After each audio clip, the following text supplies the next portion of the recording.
Prokuroria e posaçme i ka dhënë një shkelm të fortë besimit të një prokuroreje në Elbasan, e cila ka marrë guximin dhe ka denoncuar një rast korruptiv të ndodhur në ambientet e zyrës së saj në Elbasan. Kallëzimi i Glenda Zenelit është shuar nga vetë prokurorët e SPAK, të cilët i kanë kërkuar gjykatës pushimin e ndjekjes penale. Kërkesë kjo që pak ditë më parë u miratua nga gjyqtarja e posaçme Irena Gjoka. Prokuroria Zeneli, një vit më parë kallëzoi te kolegët e saj oficerin e policisë gjyqësore pranë sektorit rrugor, me faktin se ai i kishte dhënë në zyrë një parfum me vlerë 37.000 lekë të vjetra, si shpërblim për zbutjen e masës së sigurisë, një qytetar i të quajtur Ismail Q.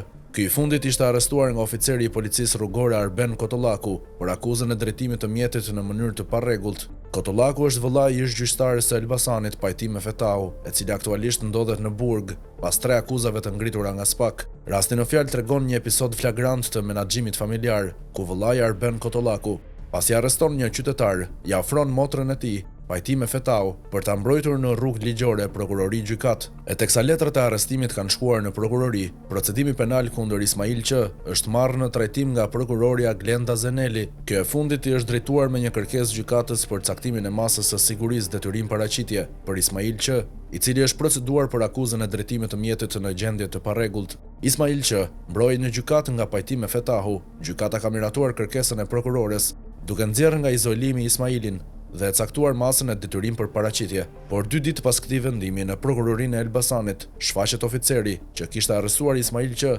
shtetasi Arben Kotollaku, duke u drejtuar tek zyra e prokurores që kishte çështjen. Ai kishte lënë në zyrë prokurores një parfum, duke i thënë se këtë gjë ja kishte dhënë i arrestuari prej tij Ismaili, si shpërblim që prokuroria e kishte liruar nga izolimi. Pas kësaj bisede, Kotollaku është larguar nga zyra dhe ka marrë shkallët dhe ka dalë nga ambientet e prokurorisë, ndërsa prokuroria Glenda Zeneli ka denoncuar rastin te kolegët e saj si rast korruptiv. Çështja fillimisht u ndoq nga prokuroria e Elbasanit dhe më pas dosja shkoi në SPAK, por nuk kaloi një vit nga kjo situatë dhe SPAK ka rrëzuar kallëzimin e prokurores me pretendimin se nuk ka vepër penale duke nxjerrë të gabuar formën kallëzuese të prokurores. Arben Kotollaku, njeriu që ofroi të mirën materiale si shpërblim për lirimin nga prokuroria të Ismail Q, është lënë i lirë dhe nuk është marrë në përgjegjësi penale, ndërsa sipas SPAK, e vetmja që ka gabuar në këtë çështje është prokuroria e Elbasanit Glenda Zeneli, që denoncoi rastin korruptiv.